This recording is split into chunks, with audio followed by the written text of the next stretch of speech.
A small, cozy house stands under the blue sky, illuminated by the bright sun, surrounded by trees. A girl is sitting at the table in the house and thinking about the fact that the exam for early promotion is starting soon. She plans to allocate a little more time for studying, and she also wants to review the material again in a study group. Raising her hand with the feather, the red-haired girl thought for a moment, and all because she realized that it would take much longer than she thought. The girl also thought that her mother had been dating again for about 2 months. At this time, a woman in a beautiful dress was hurrying down the corridor towards the girl's room. And when Marianne thought that she hoped that this time the separation would be much calmer, her mother burst into the room. Putting her hand to her chest and smiling happily, the woman announced that she was getting married. Since Mariana had only recently thought about her mother soon separating, she was very surprised by this news. Looking at the woman, she asked in surprise if this man was also divorced. A little later, sitting at the table, the mother told her daughter that this man was attentive to everything she did, and that's why she fell in love with him. And then the woman added that they were going to get married so early because he really wanted to tie the knot as soon as possible. Mom, with a joyful smile, admitted that she had finally given in because he even took responsibility for all the wedding preparations. Mariana, reacting to this news very calmly, replied that she thought this man was a very good person. And to herself, the girl thought that this relationship would last for some time, but she didn't think that it would lead to marriage. Mariana remembered that her mother, just 6 months ago, signed a statement about a second divorce and swore that she would never marry again. Putting the mug of tea on the table, she decided that this all looked so much like her mother. The girl looked at the happy woman who was smiling without hiding her joy. Smiling, she thought that as long as her mother was happy, she was happy too. But suddenly, the woman, looking at her daughter, said that there was a small problem. She explained that her man wanted to come this afternoon, and therefore her daughter would have to change her plans.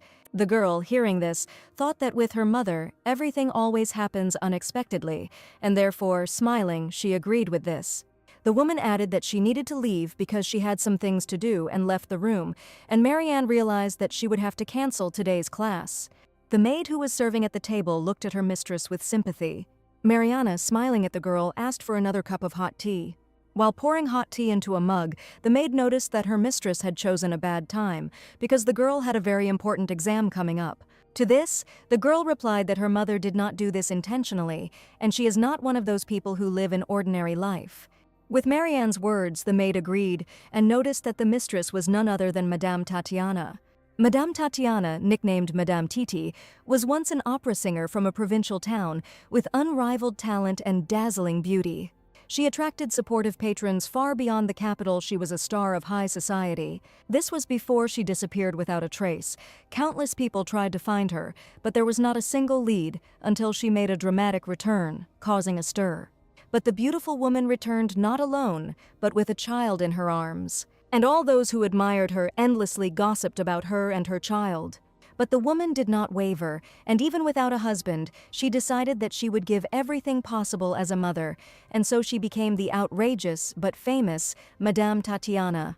The maid began to collect the dirty dishes from the table, and at that moment, she said that this was the mistress's third marriage.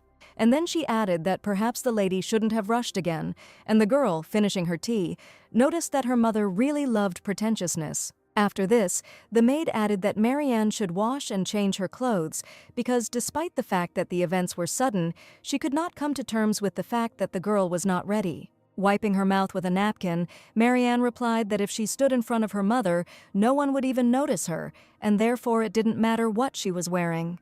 But the maid, slightly angry, noted that the young lady could not speak like that, to which the girl apologized and promised to dress appropriately so that Dina would not worry. After this, Marianne, getting up from her chair, said that she would go and get ready. The maid, looking after the young mistress, only sighed, worried about her. Through the leaves of the trees, one could see the road along which a very luxurious carriage was driving.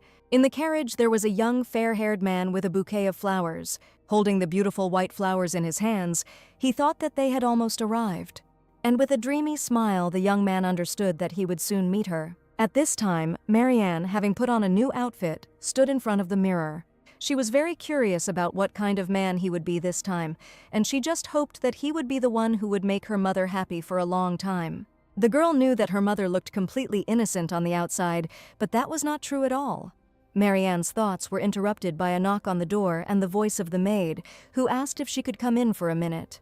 Dana, entering the room, said that Madame Tatiana had left because she needed new jewelry, and therefore the girl needed to go to the meeting place. Marianne, glad that she would not have to travel in a flashy carriage, agreed. At this time, the maid added that there was someone else's carriage standing at the back gate of the house. Hearing these words, Marianne was surprised what kind of carriage could be standing at their back gate. At this point, the maid suggested that perhaps her mistress had sent it for her, but Marianne replied that this could not be, and decided that it was not right to park a carriage at someone's back gate without warning. For some reason, the girl decided that this was another of her mother's suitors, and since she was leaving soon, she had to quickly convince them and send them back. Coming out into the backyard, she saw a very luxurious carriage and a red carpet that went from the carriage to the doors of the house. The girl didn't understand that this was intended. Could today really be such a special day? Marianne did not understand at all why such a luxurious carriage was standing here. While she was thinking that if this was another admirer with taste like her mother's, it would be difficult to drive him away, a young man got out of the carriage. He was dressed in a formal uniform and held beautiful white flowers in his hands. Seeing him, Marianne thought that she had not seen someone so young for a long time. The white-haired young man with blue eyes stepped out of the carriage and looked around. Seeing the girl, he smiled at her and asked if she was a servant of this family. And when he asked her to come in and deliver a message from him, the girl was very surprised. A young man with flowers in his hands standing near the carriage among the trees looked at the red-haired girl. With a smile, he said that today was a very important day for him, and she could not even imagine how long he had been waiting for it. Closing his eyes, the white-haired youth said that he had to win someone's heart. At that moment, Marianne thought that this guy was not joking, and she should decisively drive him away. Therefore, the girl said that, unfortunately, today he would not be able to meet with the lady. Pressing her hand to her chest, Marianne added that today Madame Tatiana had an official meeting with her remarriage partner, a very pleasant gentleman. And the girl also said that although it might break his heart, this pain can be overcome. Marianne continued that she believed that the young man would be able to overcome the pain of loss and move on from it, which greatly surprised him. As she was about to leave, the girl wished him to remain a strong young man. Turning around, Marianne went to the door, but suddenly the young man shouted for her to wait a little. The young man added that he knew that the meeting was today, but the girl, hearing these words, thought that he was intrusive and that this was not her mother's type. And when he said that he had not come to see Madame at all, the girl stopped in confusion. The young man added that he had come to escort her daughter, Lady Marianne, and hearing this, the girl turned around. And at this time, a white-haired young man approached the girl and asked to call her. Mariana was shocked when she realized that he had come for her, not for her mother, and she didn't understand anything. For some time, the girl and the boy simply looked at each other in silence. But then, suddenly, the girl apologized for the misunderstanding and asked the young man to stop calling her a lady. She calmly explained to the young man, who stood and looked at her in surprise, that this title weighed on her. Looking into her eyes, he exclaimed, was he really standing in front of Madame Tatiana's daughter now? And when the girl confirmed that he understood everything correctly, his eyes opened wide in surprise. And the girl, pressing her hand to her chest, said that she was Marianne. The young man still could not tear his wide-open blue eyes away from the girl. And then he bowed and apologized because he didn't want to be rude to her at their first meeting. The girl replied that anyone could make a mistake. But the young man didn't understand what the girl was talking about, so she explained that she was already used to it and that she and her mother were completely different. Smiling, the young man said that he had not yet introduced himself and added that his name was Orion Miller, the young Duke of Miller Estate. And then, slightly embarrassed, he added that he would be her brother in a sense. Then, giving Marianne the flowers, he said that since today was a special occasion, he had come to accompany her and apologized for not warning her in advance. The young man explained that he, like the girl, found out about it suddenly. Mariana, looking at him, thought that he was a very polite guy. Looking at Orion, she thought that, being the son of a duke, he didn't have to be so formal. Marianne was grateful, but turning to the young man, she explained that she could not go with him, which greatly surprised him. Pointing her finger at the carriage, the girl added that her tastes differed from those of her mother. She added that she could not travel in such a flashy carriage. And when the girl said that this was too much for her, the young man was struck to the heart. He asked the girl how she was going to get to the meeting place, to which she replied that she had rented a carriage, which was parked in front of the main gate. Hearing this, Orion exclaimed that then he too would ride in her carriage, which greatly surprised the girl. And the young man enthusiastically said that he also wanted to ride in her carriage, because that way they could travel together, but Marianne objected that it would be quite uncomfortable for him there. Orion, with a joyful smile, replied that if he could go with her, then everything would be fine. When they sat down in the hired carriage, they realized that it was a little cramped. The girl, looking at Orion and the two knights who were crowded on the seat in front of her, asked if they were comfortable. Mariana added that she could see how uncomfortable they were and suggested that they go separately. And then, patting the seat next to her, she invited someone to sit next to her. Hearing this, Orion replied that everything was fine, because for the knights of the Miller estate, this discomfort was not a hindrance. One of the knights added that everything was fine, and then explained that knights were not allowed to take a place next to a lady. At that moment, Marianne thought that the young man was going too far, and that he really had such a compelling reason to accompany her. Watching Orion closely, the girl realized that he clearly wanted to tell her something. She thought that as the duke of one of the 5 great estates of the empire, he would likely not approve of a mother and daughter of common origin being drawn into this so unexpectedly. Placing her hands on her knees, the girl decided that she should speak first to take the burden off him. And so, she said that the young duke had nothing to worry about. Upon hearing this, Orion looked at the girl in bewilderment, not understanding what she meant. Marianne explained that he did not have to register her in the duke's family, and she was not asking for financial support, nor would her mother demand anything in exchange for marrying the duke. Lowering her head, the girl added that she planned to get an education at the academy and become independent, and asked him not to worry. Orion still looked at Marianne with bewilderment, not understanding what she was talking about, and said out loud that he hadn't even thought about it. Suddenly, the carriage hit a bump, and the knights, along with the young duke, became very uncomfortable. When the young man asked if the girl was okay, she asked him to stop the carriage.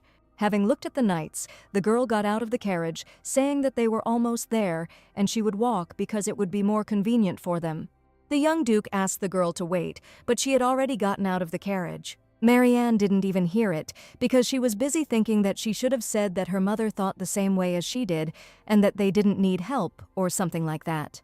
The girl understood that she would become independent after her education, and that her mother had enough financial support to live without problems, and what she really needed was love, which would make her happy. Approaching the meeting place, Mariana was very surprised and wondered if her mother's new man had really rented the entire cafe. And she also remembered the luxurious carriage in which the young duke had arrived, and she realized that this was what it meant to be a duke. Suddenly, she heard her mother's voice calling the girl by name. Looking around, she saw her mother sitting at the table with her new man, calling her to join them. The duke smiled affably and said that he was pleased to meet her. The man added that since this was their first meeting, he had prepared a modest place, and the girl thanked him for his attention. Marianne thought that renting such a magnificent place and calling it modest was somehow not the right thing, but at that moment, she heard a question about whether she had arrived alone. The duke added thoughtfully that his son had said he would accompany her, but apparently they had missed each other. Mariana explained that they did not miss each other, but circumstances had developed in such a way that she had arrived separately. And then she added that Orion should arrive soon. The duke, who was listening attentively, asked again why she came separately. Marianne explained that the carriage was a 2-seater and it was uncomfortable to travel with the knights, so she walked alone. The duke was very surprised that they had taken a 2-seater carriage, but when he wanted to clarify why this had happened, his son joined them. The young man apologized for being late and for behaving so impolitely at their first meeting. The duke indignantly said that this brat was late for such important events, but Madame Tatiana tried to smooth things over, saying that nothing terrible had happened. When the young man sat down at the table, the girl apologized to him for causing him inconvenience, to which he responded negatively. And then Orion added that they came to her without notice, and it was he who should apologize to her. After these words, Marianne looked closely at the young man, who sat down at the table and sighed tiredly. She noticed that his hair looked disheveled and his clothes were wrinkled, and the girl also understood that the situation was annoying, but instead of getting angry, he apologized to her. Marianne thought that given the authority of the Duke's family, the young man was not obliged to be so attentive to her, and at that time, she noticed how picky the Duke was with his son. Only her mother was having fun, she was happy and laughing, trying to make the atmosphere at the table more friendly. Watching how Madame Tatiana communicates with the Duke and how happy they are, the girl thought that the Duke seems friendly towards her mother. Turning her attention to the plate, the girl began to cut the meat into small pieces. At that moment, Mariana closed her eyes and thought that it was not very pleasant to be at such events. The Duke, noticing the thoughtful expression on the girl's face, asked if she didn't like the food, to which she replied in the negative, saying that she just felt a little uneasy. Mom, smiling, added that she didn't need to worry because it wasn't even her marriage. At that moment, the girl thought that only her mother felt calm, sitting in front of the Imperial Duke. Putting his fork on the table, the Duke said that she was very young and was already moving on to senior classes at the academy. He added that this is a truly promising talent for the future. The girl thanked the man for his kind words and explained that it was all thanks to her wonderful friends who guided her well. Orion, looking at Marianne with a smile, asked her not to be modest, because if it were not for her merits, she would not have been able to achieve such results. Everyone looked at the girl with kind smiles, which slightly embarrassed her. Unexpectedly, her mother asked if the girl was more nervous than usual because she was there, and then she suggested not talking about everything at once and just eating calmly. When everyone brought tea and dessert, the girl was so nervous she didn't even touch it. Looking at her mother and the Duke, she thought that he was indeed a good man, because she thought he would be stern, but he was so not attached to formalities and strict rules. Marianne was glad that he was so caring throughout the meal, but for her, he was just her mother's new husband, and such events were awkward for her, so when the Duke said that a simple introduction and a small lunch were enough for today, she was delighted. And then the man added that, since they were already relatives, he wanted to ask Orion to accompany her. Hearing this, the young man was very happy. But noticing that the girl did not really want this, the Duke decided to refrain from having his son accompany her, which upset the young man. Bowing her head, the girl thanked the man for his concern. Having already left the cafe, Mariana breathed a sigh of relief. After all, according to her feelings, this meeting lasted an eternity. But remembering my mother and the Duke, I realized that the woman looked very happy. And so, the girl smiled and decided that the main thing was that everything was okay with her mother. Suddenly, she heard Orion's voice asking her to wait. Turning around, she saw the young Duke running towards her. The girl said that if he wanted to accompany her, then he shouldn't. To this, Orion replied that he was not there for that, but there was something else that he had to tell her. Marianne looked at him with surprise, not understanding what else he needed. And so she apologized to him for getting out of the carriage and letting him down. But Orion said he wanted to talk about what they had talked about in the carriage, and while they ate, he thought about it. The girl suddenly asked about the notarial statement received in the Magic Tower, but Orion, for some reason, did not understand what she was talking about, and with his eyes wide open, he looked at her in surprise. Mariana explained that since it was difficult to believe what she had said earlier, they could get a notarized statement, and they could also take a blood oath as the easiest and fastest way. And then she asked Orion what they would probably prefer, a more proven method, but received a negative answer. When the girl asked if they wanted a more traditional way, a blood oath, the young man also answered negatively and clenched his hands into fists. When she began to suggest other methods, he suddenly exclaimed that he did not want any method. The young Duke, ruffling his hair, addressed Marianne by name. He added that they should discuss this thoroughly sometime. And then, with fervor, he exclaimed that he sincerely, desperately believed that this was necessary, but Marianne did not understand what he was talking about, and therefore added that he could conclude a contract with her as it suited him. But the young man suddenly pulled out a red box and, giving it into the girl's hands, asked her to accept it. He explained that this was the communication sphere, and when he contacted her, she should give an answer. Watching the young Duke leave, Marianne thought that he really was a good man, but rather peculiar. And also, before leaving, the girl wondered whether she needed to see the face of that man. She looked closely at the stone, which was hanging on a chain and held in her hand. In the dimly lit room, someone asked who had disturbed him this time. The man lying on the bed suddenly heard that she was hungry and asked in surprise what was wrong with that. The girl explained that she had spent all the money on a rented carriage, at which the man only chuckled and then asked where she was. Mariana stood in the square, near the fountain, and waited for someone. She was waiting for Zen, and upon seeing him, she waved her hand and told him to come to her. A man in a dark cloak with a hood pulled over his head walked towards the girl. Looking at him, Marianne thought she knew what he was thinking, even from such a distance. When Zen approached the girl, he reminded her that he asked her not to call him when he was sleeping. The girl was briefly embarrassed after receiving a rebuke from her friend. And then, smiling, she added that since she had already gone out, she wanted something tasty. Looking at him sweetly, she said that he knew that if she returned home, she would not want to go out. And also, Marianne added that this way, she would be able to see his face and extended her hand to the man's hood. With both hands, she removed the hood from Zen's head and looked into his green eyes. With sparkling eyes, Marianne said that he was as beautiful as ever.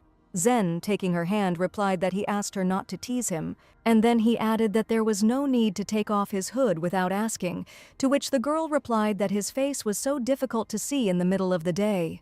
When Zen put his hood back on, Marianne said that she didn't understand why he had to hide such beautiful eyes. The man turned to the girl and asked what she had been doing that she hadn't even eaten, and why she hadn't taken any money since she had gone out alone. Embarrassed, Marianne replied that she had been to dinner, but the atmosphere there was rather awkward. Looking at the girl with surprise, Zen asked her not to tell her that her mother was getting married again. Marianne looked at the man in bewilderment, not understanding why he was so worried. Zen, however, realized that he was right and covered his face with his hand in despair. Sighing wearily, the man added that, as expected, this woman had gotten herself into it again. They went to a cafe where vegetables and meat, cut into small pieces, were being grilled on coals. Sitting at a table opposite each other, they waited for it all to fry. The girl, holding meat on a skewer, asked Zen to stop staring out the window and eat with her. When the man looked at her, she added that when the food gets cold, it won't be as tasty, but he didn't respond to this. Then Marianne handed him a skewer of meat, but Zen waved her off and told her to eat herself, since she was a hungry fool who couldn't even have a normal lunch. In response, the girl noted that he could show politeness if he paid for everything. Closing her eyes and preparing to taste the pleasant taste, she bit into the meat. A blissful smile spread across her face, because this was just what was needed, and spicy street food was much better than expensive cooking. Looking at Zen, Marianne said that if he didn't come, then she would eat everything. Zen watched with a smile as the girl ate, enjoying the food. And then he asked Marianne if she came out because her mother called her. Embarrassed, the girl suggested talking about something else, but the man, drumming his fingers on the table, asked her not to change the topic. Marianne thought for a moment, not knowing how to say what was happening. And then, looking into Zena's eyes, she finally made up her mind and said that her mother was getting married again. Clutching his head, the man exclaimed that he knew it and asked what kind of parasite her mother had found this time. The girl replied sheepishly that he seemed like a nice man and that he had a son, a little older than her, and wondered whether she should tell him who he was later. Namely, that he is a duke among all of them, and besides, her mother may refuse the wedding, so it is worth waiting until the papers are signed. But Zen suddenly asked if this man was a nobleman, to which the girl, embarrassed, answered positively. Letting go of his head, the man remarked that he hoped that the low-class nobleman was better than those eccentric artists. Smiling, the girl noted that she thought her mother's marriage was for the best, because the house would be quiet until the newlyweds arrived. The man agreed with this and asked what she would say about her son, her fiancé. Namely, whether he behaved too arrogantly and whether he interfered with her, to which the girl answered negatively. At that moment, she remembered the white-haired, blue-eyed young man who was smiling joyfully at her. And so, Marianne, after thinking, replied that he seemed a little peculiar to her. Smiling, Zen noticed that she really wanted to say that he was another weirdo, to which he received a negative answer. And when Marianne added that he was looking at her rather strangely, Zen suddenly became serious. Surprised, he asked the girl if this bastard was a pervert, to which he again received a negative answer. After some time, when Marianne had eaten all the food, they left the cafe. The girl, looking at Zen's back, thanked him for the food. And then, smiling with a crumb on her face, she thanked him for coming for such a trifle. Hearing these words, Zen turned around and looked intently at the girl. And then he exclaimed that he knew that this vulgar freak was harassing her, to which the girl again answered negatively. She didn't understand why her friend was hanging such labels on him, and then suddenly she noticed how he reached out to her face with his hand. Touching the girl's face, Zen gently removed the crumb from her face, and then he added that if something happened, she should call him immediately and not suffer alone. Mariana looked at the man in surprise because she did not expect such actions from him, and he added that he could handle anyone, even the Count. Standing opposite the man, the girl mentally thanked him again, thinking that all this was good, but her mother's new husband was the Duke. After my mother's modest meeting with relatives ended, preparations for the wedding proceeded quickly, but the fact that everything went quickly did not mean that the scale was small. The wedding venue was decorated with the wonderful affection of the girl's mother, and, judging by everything, it will be held at the highest level. As it turned out, the wedding venue will be the central temple where the coronation of the current emperor took place. Mariana, when she came to the temple, did not understand why her mother said that having nothing was also normal. Looking at how the temple was being decorated for the wedding, she realized that all of this was complete waste. The girl thought with resentment that her mother could live very luxuriously, but all this time she held back. Having decided that she was just going to look around today, Marianne did not notice how the young Duke was watching her from behind a column. The girl looked at the temple's decoration in surprise and suddenly heard someone cough.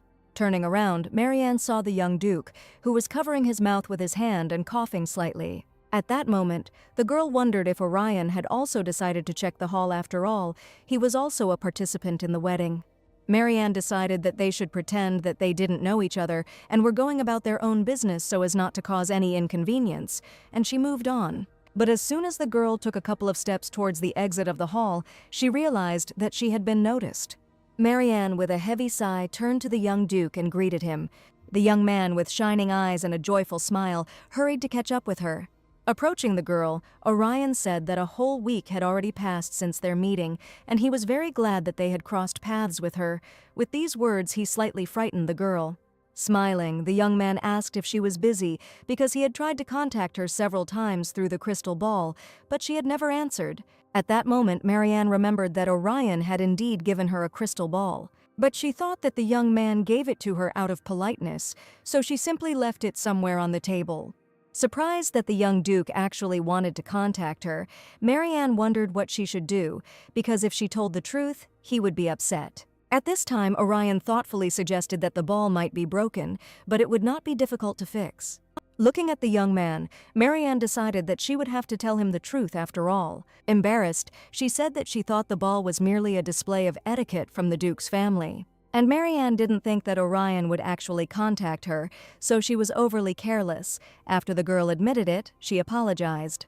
The young Duke, looking at the girl, suddenly asked why they couldn't discuss such an important thing, despite the fact that the deadline was tight and they had to hurry.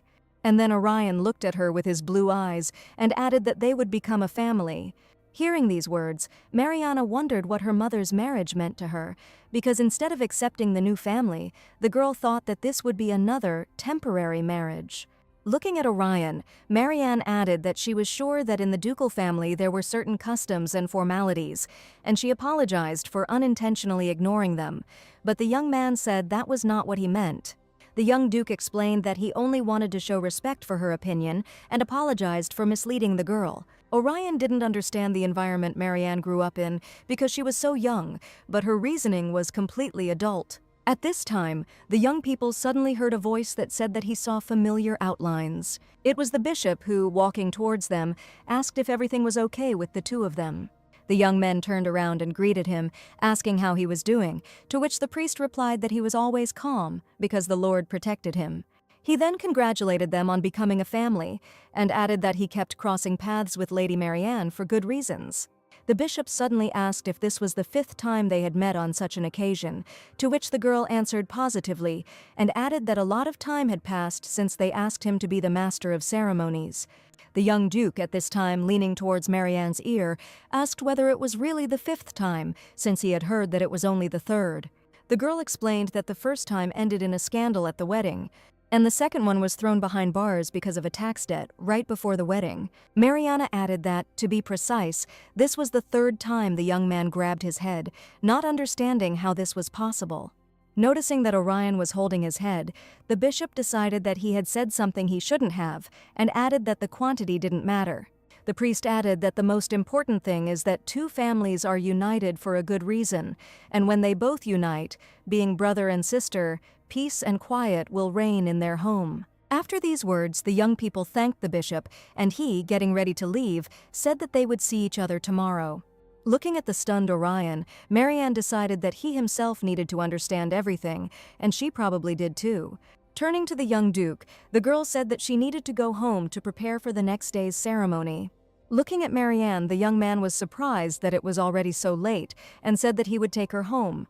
The girl, crossing her arms, resolutely refused to ride in his ornate carriage. But Orion, with enthusiasm, replied that he knew exactly what the problem was, and that the carriage would now be different.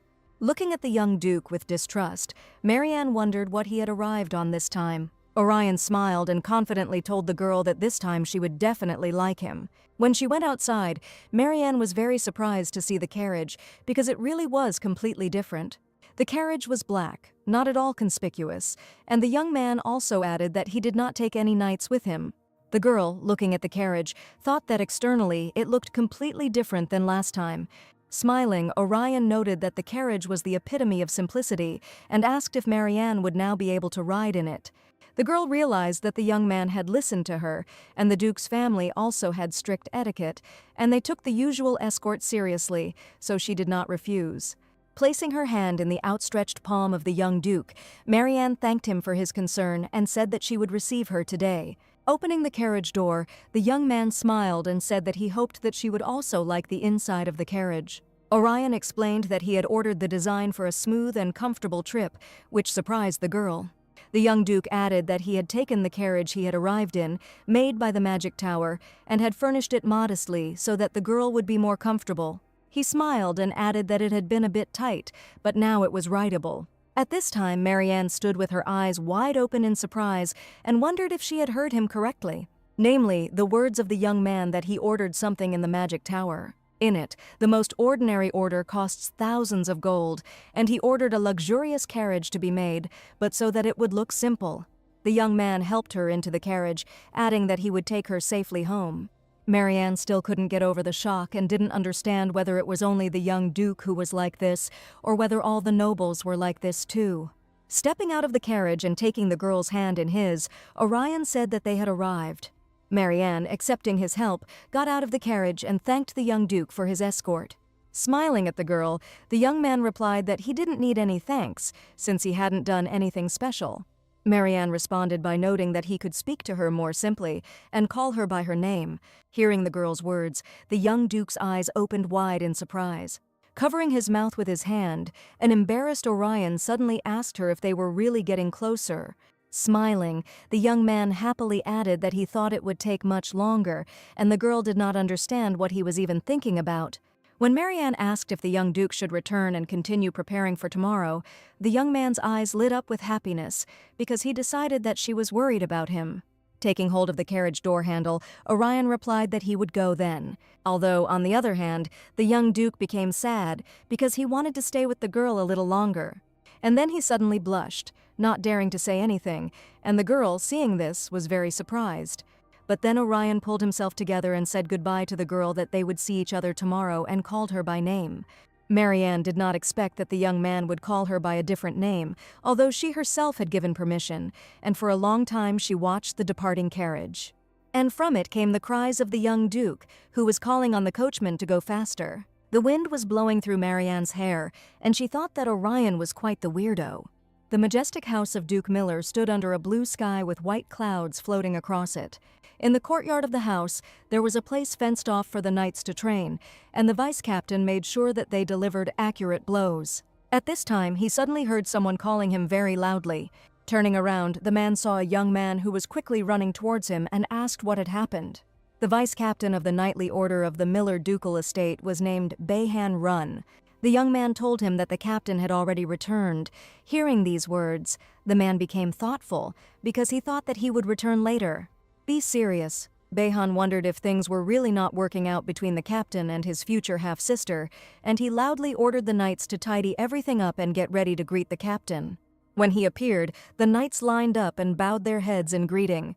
The captain was the young Duke Miller, and as he walked into the courtyard and looked at the knights, the young man smiled. And then he walked along the path, on the sides of which stood knights, but did not say a word. The vice captain, watching Orion as he walked into the house, suddenly noticed something strange. At this time, the knights, trembling with fear, asked Behan whether today's training would be a hellish test. At this time, the man thought about the young duke and did not understand what had happened to him that he had become like this. But upon hearing the knight's question, Behan smiled and said that they could train as usual. And then he added that apparently the captain was in an excellent mood today. The huge library was lined with bookcases full of books, and a beautiful clock hung on the wall. The young duke sat at the table, resting his face on his hand, and thought about the girl, deciding that now he must address her properly. Folding his hands together and closing his eyes, Orion dreamily said Marianne's name. At this time, the vice captain came to him and asked if everything had gone well, because he looked lively. To this, the young duke responded positively and added that the girl could not take her eyes off him and was probably touched by his devotion. He also added that this was their chance to get closer, and Marianne told him to speak to her more casually. Behan, sitting down on the sofa, thought that his master was happy only because she allowed him to abandon formality in his speech. The man at that moment remembered high society, where connections decide everything.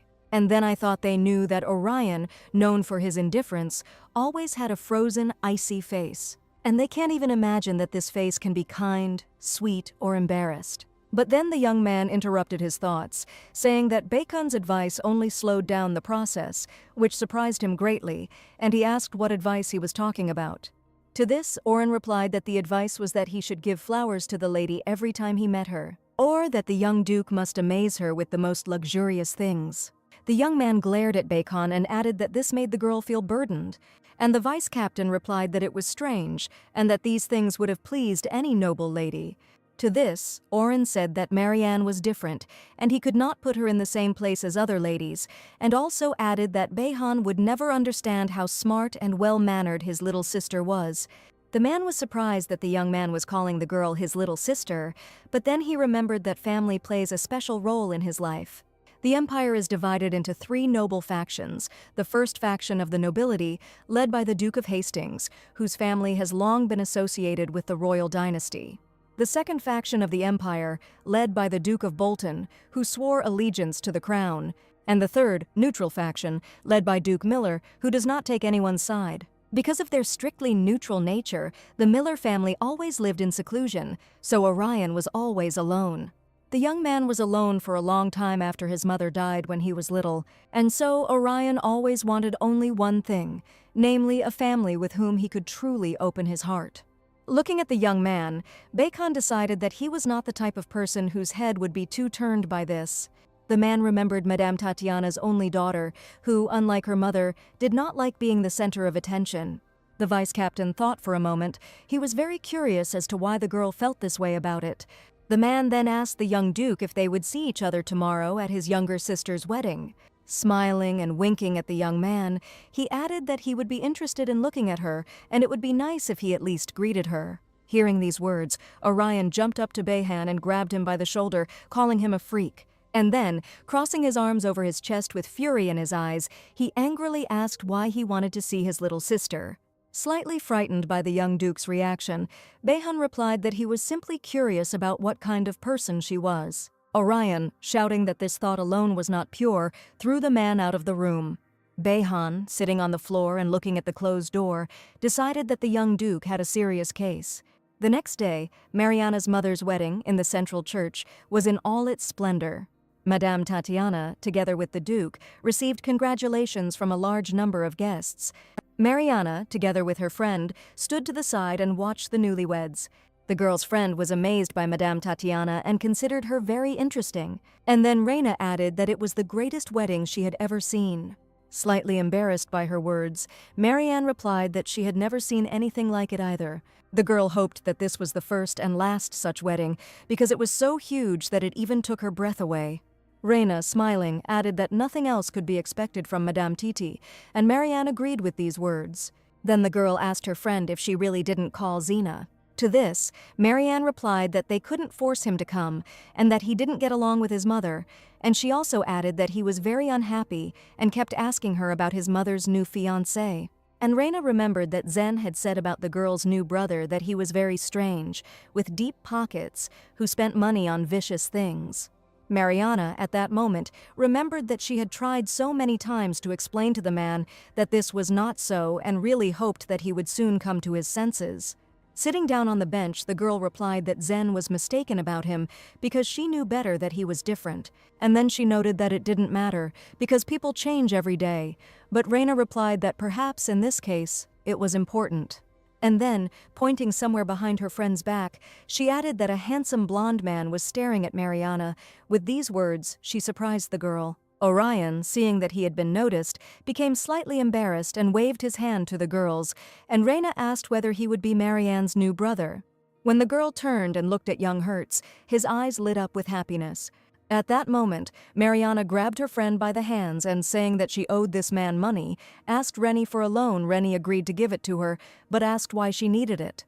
The girl explained that while she was looking for the communication ball, Reina stepped on it and crushed it.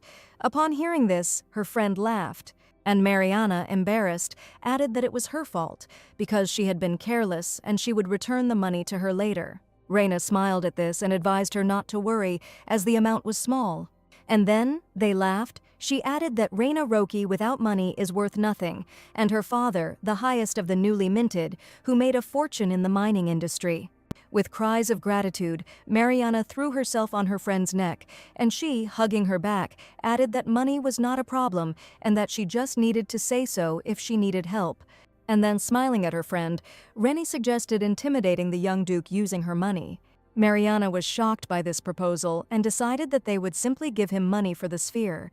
The imperial temple where the wedding took place stood under the blue sky, striking in its grandeur.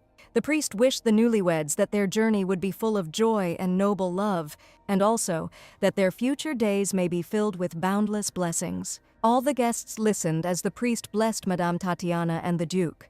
Only Reina was unhappy that the wedding was taking so long, because she was already hungry, and Marianne explained to the girl that the bishop himself had come to conduct the wedding.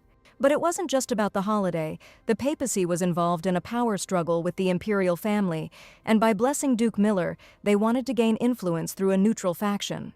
The girl looked at Rennie with a smile and noticed that it was not the bishop that irritated her. And then, pointing to the guy standing next to him, she asked if it was Burton Gremia there. Burton, as the youngest Holy Knight, has proven himself to be a man of incredible skill and humble nature. He was also incredibly attractive and won the hearts of many girls from the academy, but for Rennie, he was the most disgusting. Mariana, seeing her friend staring at the guy, asked if she was still angry at him because of the money, but she answered no.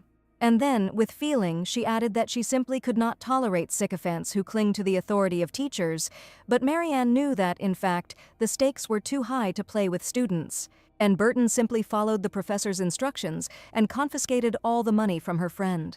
And the one who reported this to the teachers was Zen, who was fed up with all this. Rennie, having said that she understood everything, suggested that they prepare to receive guests, to which the girl replied that she would go talk to her mother and change her clothes, and then return. With a joyful smile, the girl headed towards Madame Tatiana, but suddenly heard her name being called. It was the bishop who, after Marianne had greeted her, asked whether he should call her Lady Miller. When the man added that the registry entries had already been updated and that it would be appropriate, Orion approached them and greeted him. The bishop, smiling at the young people, asked how the young duke was doing and added that he was very glad to be able to congratulate them personally. The man also said that Lady Marianne was mature and well-mannered and would fit perfectly into the joy of the Miller household. The girl, listening to him, did not understand what all these compliments were about. But Orion, with a smile, agreed with the man, adding that their Marianne amazes with her joy and sense of smell, while the girl stood dissatisfied with the fact that the young man joined the conversation. Both the priest and the young duke smiled joyfully and said that it was a wonderful holiday. At this point, the bishop, coughing slightly, said that he wanted to introduce them to someone their age. Orion was very surprised, not understanding who they wanted to introduce them to, but then the man, waving his hand, called the young man over. This young man approached and said that it was an honor for him to meet Lady Marianne. He added that his name was Burton, and he was the heir of the Gremia family. The girl politely replied that she was pleased to meet him. She then introduced herself, saying that her name was Marianne Burton, and that she was the daughter of Madame Tatiana. Hearing how the girl introduced herself, the young duke was perplexed. After all, her mother had already gotten married, but Marianne does not use the surname Miller. Looking at Burton and the girl, the bishop noticed that they were a beautiful couple and suggested that they have some tea sometime. Hearing these words, Orion, covering Marianne with his body, sharply said that there was no point in arranging meetings for her, which greatly surprised her. And the young duke added that, as a student, the girl had many responsibilities that should not be distracted from. And then the young man asked Burton whether he, as a holy knight, should devote himself to training, to which he replied with a smile that guarding the bishop was also training. And then, bowing to Orion, he added that he would accept his valuable advice, to which the young man asked him to simply guard the bishop. After they said goodbye, Marianne wondered if the young duke was really defending the Miller family's political neutrality, including towards the papacy. And Orion at this time was outraged that the bishop dared to demand this from their Marianne, and was also glad that he was nearby. The young man smiled and thought that now no one was bothering them and they could talk. Orion said that they were both too focused, and suggested that she see her mother later. The girl, hearing these words, agreed and thanked him. And the young man added that since she needed to change clothes, he could accompany her. Marianne, looking at the smiling young duke, replied that this was not necessary. But Orion, with sparkling eyes, said that she had no reason to feel burdened at all, since accompanying her sister was part of an older brother's duties. Hearing the young duke's words about his older brother, Marianne froze in shock. And Orion added, also smiling happily, that since they were now one family, she could call him brother. For Marianne, the young man's request to call him brother was too unexpected. She turned her head away from the young man who stood in front of her, shyly waiting for her answer. But since the girl remained silent, Orion approached her and said that he understood that it might be awkward to start calling him brother right away. Therefore, he, pressing his hand to his chest, added that if it was difficult for her, then she could call him older brother for now. Marianne was still in shock from the young duke's proposal, but she found the strength to thank him. But then, unexpectedly, Orion suddenly smiled happily and said that he could wait a little while with his brother. In the living room there was beautiful, expensive furniture and silence, which was only broken by a small, quiet sound. The maid, who was carrying linen in her hands, was quietly humming to herself. But suddenly, someone quickly ran past her, almost knocking the girl off her feet. It was Marianne who, having closed the doors, stopped near them. The maid was surprised to see the young lady. Marianne stood with her back pressed against the door. She was frightened by something. Goosebumps ran across her body from the behavior of the young duke and, seeing the maid, the girl suddenly asked her where the emergency exit was. A little while later, Raina was sitting at the table and taking a sip of water, said that they were now the perfect couple. Marianne, who was sitting opposite her and holding a cookie on a fork, listened to her talk about how she now had a high social position. And then, winking at her friend, Raina said that she was rich. In response, Marianne said that they became friends, not because of her rank, but having authority is not a bad thing. Unexpectedly, Rennie suggested putting in their place those arrogant individuals who only do what they do to flaunt their middle names, to which the girl noted that she was also an aristocrat. But her friend looked at Marianne with a smile and said that she even had a plan. The girl listened to this with a smile because she could understand why Rennie looked at the nobles with contempt. The House of Rainey, having recently been ennobled, has long been ridiculed as the home of upstart merchants.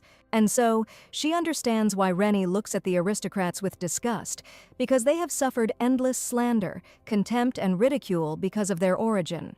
Standing with a fork in her mouth, Marianne noticed out of the corner of her eye that a young man was approaching them. It was Burton Gremya who, approaching the girls, said that he paid his respects to Lady Burton and Lady Roki. Marianne greeted the young man, but Raina made an unfriendly face and said that she did not expect to see him today. While young Lady Miller took the dishes from the maid's hands, Burton explained to Raina that Duke Miller had serious military power, and he should at least show intentions for good relations. Hearing this, the girl became angry and asked the young man if he had come here to play political games instead of offering prayers. And then she wanted to pounce on Burton, but Marianne held her friend back, while the young man looked at all this with bewilderment. Lord Gremya at this time smiled and suddenly said that Zen was probably furious right now. After imagining the evil Zen, Marianne decided to focus on finishing everything and leaving. And Burton added that the girl had been through a lot, experiencing the same difficulties. Noticing that it was already late and he still needed to say hello to someone, the young man said that he had to go. The girls standing nearby, noticing Burton, looked at him in surprise. Then they called out to Lord Grimmy and approached him, saying that they wanted to ask him something. Rennie, observing this, remarked with displeasure that girls only care about appearance, to which Marianne replied that her friend only needs money. But Raina pointed out that money is something different both inside and out, if it is not counterfeit. Looking at her friend with a smile, Marianne decided that she was the very picture of stability. At that moment, the girl heard someone call her name. Looking around, she saw the young Duke, and he said that he wanted to introduce her to someone. There was a man standing next to Orion, and the young man explained that he served as vice-captain in their duchy order, the Blue Knights. And then he added that his name was Bacon Run, and that he came from a clan, a desert tribe. Smiling at the girl, the man said that it was an honor for him to meet her, because he had heard so much about her. Marianne greeted him and then introduced herself, saying that her name was Marianne Burton. Hearing the girl's old surname, Orion thought for a moment. After this, the young Duke smiled, because he understood what he had to do. Looking at Marianne and Behan, he said that the meal was over and the reception of guests had begun. And then he asked the girl to use the last name Miller. Hearing this, the girl looked at him thoughtfully. Marianne realized that the young Duke wanted her to introduce herself as Miller. She remembered that there had been several times when her last name had changed, but after some time it had become the old one again. Curtsying and smiling, the girl asked permission to introduce herself with her new surname, and thought to herself that introducing herself like that for the first time was rather strange. The young Duke, hearing this, was simply happy. He was overwhelmed with emotion. Mariana, looking at the beaming young man, remembered that the only reason she didn't introduce herself by another last name was that her mother was quickly getting divorced. Suddenly, her friend approached the girl and, introducing herself as Raina Roki, added that she was pleased to meet him. Smiling, the young Duke asked if Ruke was the house that had paved the trade routes with the eastern continent. And then, with a sparkle in his eyes, he added that he hoped that the girl would also be able to have a good time with his little sister. Raina looked at the young man and said with a smile that it was obvious. And then, also flashing her eyes in Orion's direction, she added that it was because she was her friend. Marianne and Burton watched in amazement as the young people stood opposite each other, the air between them sparkling. Putting her hand to her head, the girl did not understand why Rennie and Orion were focusing on such strange things, and besides, she just wanted to go home and rest. Some of the guests approached the young Duke and, saying goodbye, said that they would go. Rennie took Marianne by the arm, but at that moment, Orion called out to the girl and said that he had heard that her mother had a lot of things that needed to be transported and offered to send her servants to help. Looking back, Mariana refused help, replying that her mother could handle it herself. The girl decided that she would ask Madame Tatiana to pack only the bare necessities, since she was moving out again, it would be inconvenient if she had many houses. And Marianne also thought it was strange to return home on the first day of marriage, at which time the young man again called her by name. And then he asked permission to help in any way he could because they were family. He surprised the girl with these words. And when the young Duke said that she also had something to transport, she looked at him in bewilderment. Therefore, Marianne asked why he needed to move her things, and now the young man looked questioningly at the girl. And then Orion asked about the fact that she also had personal belongings, and the thought flashed through his head, could she really have lived without even a home to look after? In his imagination, he saw a girl holding a doll in her hands and telling her brother that she only needed her. Seeing the expression on Orion's face, Marianne turned to him and told him that there had been a small misunderstanding. The girl explained to the young Duke that she had no intention of moving to the Duke's domain. Hearing these words, Orion looked at Marianne in bewilderment. And then, lowering his head, he sadly asked why she didn't want to move. Marianne, at this time, looked at the young Duke and wondered why he was so upset. She also wondered if they would be more comfortable if she did not live with them, imagining the young man giving flowers to her mother, who was being hugged by the Duke. After this, the girl explained that she lives in the academy dormitory and will live there from the beginning of the new semester. Orion suddenly asked Marianne if, since they were a family, they shouldn't spend more time together. At this time, the girl looked at the woman with 2 children who were walking hand in hand with her home. Rennie, realizing that Marianne needed to talk to Orion, said that her father would be waiting in the carriage and walked away. And the girl, having said that this might be the case, explained to the young man that she would need to integrate into the educational process and therefore she wanted to stay in the dorm. Covering his face with his hand, the young duke added that there were a lot of things in the world more important than studying, but the girl objected to him because now, for her, studying was a priority. Orion, deciding to cheat, suddenly said that this was not very good because he hired a bunch of servants for both of them. Thinking that their mother was still moving in with them, Mariana said that she should have told them about this in advance. The young duke stood with a sad face, and Behan, who was watching him, chuckled, realizing that this was a trick. And so, putting his hand on Orion's shoulder, he said that now half of these people will lose their jobs. The girl was surprised by the vice captain's words, and he asked the young man whether those people had deliberately dropped out of school to help their brothers and sisters. Hearing these words, the girl was very upset. She could not believe that this could be. But then her friend came up to her, clicking her heels, asking her to let her do it. Putting her hand to her chest, the girl told Mariana not to worry, because they would get these people jobs in their company, in sales. Mariana, hearing this, asked if her friend was sure about this, to which she replied that she had nothing to lose. And then, Rennie added that, unlike some who get rid of people unnecessarily, she even takes care of their training. Upon hearing this, Orion was very upset. Closing his eyes, the young duke realized that his trick had not worked, and this time he had lost. Night fell. The shining stars illuminated a small, cozy house. Marianne, getting out of the carriage next to him, thanked Reina for giving her a ride. When the girl had already closed the door, her friend suddenly stuck her head out and called out to her. And then, with a serious face, she asked the girl to be on her guard. She explained to Marianne that if she was not careful, she would find herself drawn into the Duke's family. Rennie added that if something happened, she needed to call her immediately, after which the girls said goodbye. When Marianne entered the house, she was met by a maid who said that she was glad to see her back. When the girl asked if her mother was back, Dana replied that Madame Tatiana was at home and that she had come home drunk. Mariana, having said that she would go to her, went up to her mother's room. Entering the room, she saw a woman sitting on the windowsill with a bottle of wine in her hands. She silently looked out the window and looked somehow sad. Hearing someone enter the room, Madame Tatiana turned around and, seeing her daughter, asked with a smile if she was already here.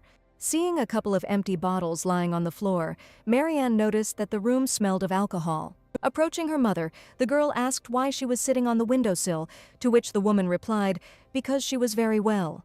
Mariana asked if it was because so many people came to the wedding, to which her mother asked in response if this caused her daughter inconvenience.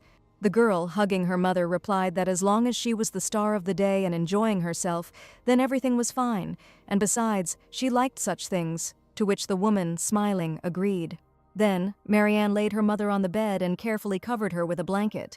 In her sleep, the woman called her daughter lovely, and the girl realized that her mother was very drunk.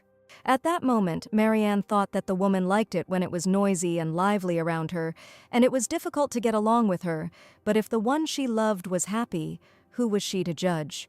Suddenly, Madame Tatiana opened her eyes and, calling her daughter by name, said that this was the last time. Hearing these words, Marianne's eyes widened in surprise, and the woman, falling asleep, promised that this marriage would be the last. Smiling, the girl thought that her mother had never said such words before, and did this mean that she was in love with the Duke? After adjusting the blanket on the woman, Marianne wished her good night. The next morning, servants loaded Madame Tatiana's numerous belongings into the carriage. The woman, adjusting her hair, which was playing in the wind, asked her daughter if she was sure that she did not want to go with her. Mariana resolutely replied that she was more comfortable living in the dorm and thought to herself that she no longer wanted to associate with the Millers. Suddenly, the girl's mother took her chin in her hand, and then she lightly touched her nose with her finger, smiled, and asked whose smart and capable daughter this was. Mariana, who didn't expect this from her mother, said that they would see her. After this, the girl thought, remembering her mother's words that this was the last time, she decided that something was wrong here. Marianne didn't know if the woman remembered what she had said, but after her words, saying "see you later" didn't seem appropriate. She looked at her mother with some thoughtfulness and sadness, and Madame Tatiana seemed happy. She waved her hand to her daughter and asked her to take care of herself. Looking at her mother, who had already sat in the carriage, she hoped that she would avoid any quarrels with the Duke and his son. Waving her hand at the departing carriage, the girl decided to think about her problems, of which she had plenty. In one of the empty classrooms of the academy, Marianne's voice was heard, thanking the professor before leaving. Leaving the classroom, the girl, holding the papers in her hands, breathed a sigh of relief. After all, she finally received a letter of recommendation from the professor. Remembering her conversation with him, she didn't expect him to notice that she was deliberately keeping her grades above average. And also, Marianne was glad that the professor turned a blind eye to this. Thinking that she simply didn't want to stand out too much, the girl didn't notice and collided with someone. The whole pile of papers that she was carrying in her hands scattered into separate sheets. The girl was upset because she had just put them together correctly, and now everything was mixed up. The young man she bumped into apologized, saying that he was in a hurry and didn't notice her, and began to help her collect the sheets. It was Trevor Barrel who, handing the paper to the girl, asked if she was okay. Mariana, remembering that this guy would be taking the promotion exam with her, replied that everything was fine. Hearing Marianne's answer, the young man looked at her with slight thoughtfulness. Then, smiling, Trevor said he had planned to go over the same topic. Seeing that the girl did not understand what he was talking about, the young man explained that he had also taken the theme of the land of death. Marianne looked at him in surprise because she thought that he would choose the simplest and most popular topic. She remembered that Trevor Barrel was a top student who hadn't given up his position all year, and there were also rumors that he would be adopted into a family from Ember County. In addition, he is a popular student, popular with everyone in the academy, and knowing how unnoticeable she herself is, this was very unexpected for the girl. At that moment, the young man, saying that they were worthy rivals, offered to seal it with a handshake. After that, the girl said that her friend was waiting for her and she had to go. She left, and Trevor watched her for some time. Seeing Rennie looking out the window, Marianne asked in surprise what she was doing there. The girl didn't understand what was so interesting her friend saw outside the window. Suddenly, Rennie grabbed her and pulled her to the window, telling her to look at that madness. Marianne, looking out the window, saw a carriage, even a little modest.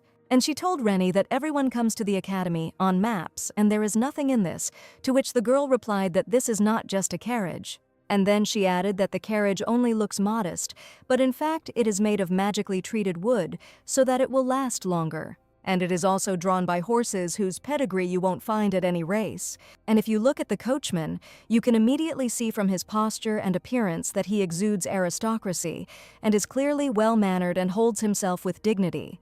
Suddenly, Rennie, screaming that she had to find something like that, ran towards the exit. Marianne looked after her and did not understand what was happening. But then the girl decided that it didn't matter, and the thought flashed through her head that maybe this carriage had come for her.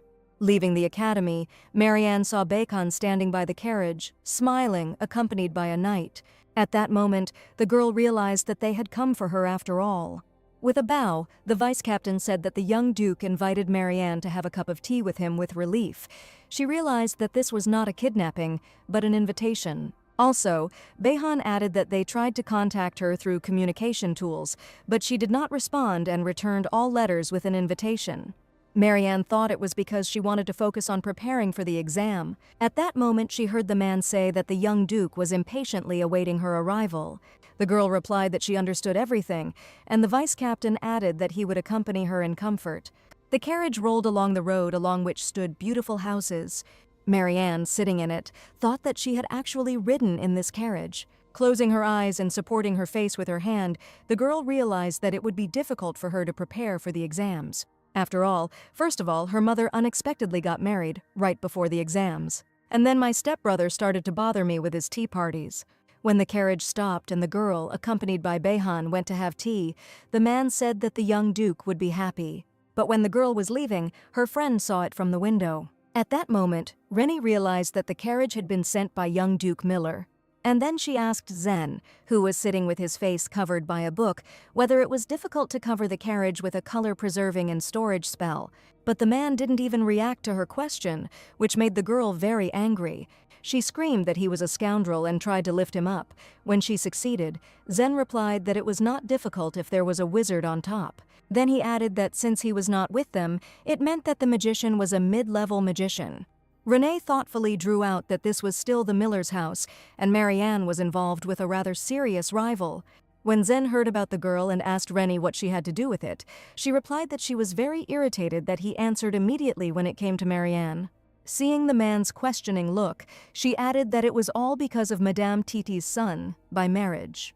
And then smiling, she said that she thought Marianne would figure it out on her own, and besides, they were relatives. At that moment, Zen used a spell, causing the girl to ask him what he was doing.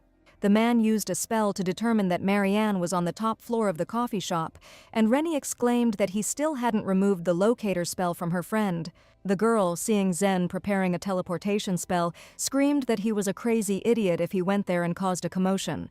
But the man did not listen to the girl and continued to cast the spell. Rennie reached out her hand and wanted to stop him, but before she could, Zen disappeared. Covering her face with her hand, the girl thought sadly that this was really irritating her. As she was thinking that it wasn't her fault, and she wouldn't have had time to stop him, Lord Gremia entered the room. Looking back and seeing him, an interesting thought flashed in Rennie's eyes. At this time, in a private room of the coffee house on the top floor, sat the young Duke. He held a menu in his hands, getting ready to see what he should order. Finally, Orion chose black coffee, and then asked Marianne, who was sitting opposite him, what she would like. The girl, with a blank look, replied that she would have orange juice. The young man was very happy, and asked if Marianne really liked orange juice. She confirmed this, although in her mind she thought that she ordered it because Orion himself wanted it. After all, 10 minutes ago, the girl watched as the young Duke noticed that there was orange juice on the menu, but did not order it because he was the older brother. A few minutes later, the waiter brought a cup of coffee for the young man. The young Duke suddenly asked if classes at the academy ended at this time. The girl, surprised by the question, explained to Orion that she usually finishes later because she has to prepare for exams. Then he asked if she had made any friends at the academy, to which Marianne replied that she had already introduced her to her friend, Lady Reyna.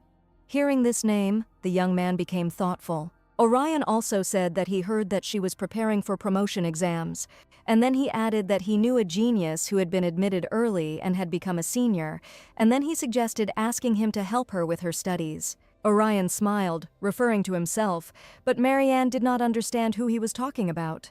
Smiling, the girl tried to understand what the young Duke was trying to convey to her, and so she replied that everyone should make an effort to study independently, and the young man, lowering his head, agreed that this was a rather noble idea. And when Orion added that if there was an assistant who could help improve skills, the girl decided that she understood what he was talking about. Imagining the young man menacingly asking why she didn't have an A+, Marianne decided that he apparently wanted to strictly control everything in order to preserve the prestige of the Duke's family.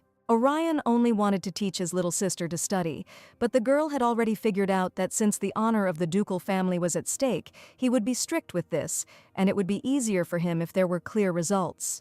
Thinking that she needed to get ready, Marianne stood up abruptly, saying that it was time for her to go, which surprised the young man. While putting on her jacket, the girl added that she needed to prepare for exams, and she would try to do without a mentor. Upon hearing this, Orion said that she must have misunderstood him. The young Duke stood up abruptly and, leaning his hands on the table, asked Marianne to stop. And then the young man loudly exclaimed that in life, grades are not the only thing that matters. At that moment, a bright golden glow appeared in the room.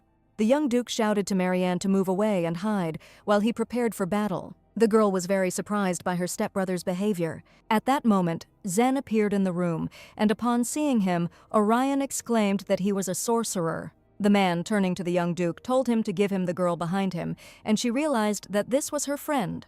To this, Orion responded with a decisive refusal, and drawing his sword, said that he would protect Marianne, while the girl tried to explain that this was her best friend.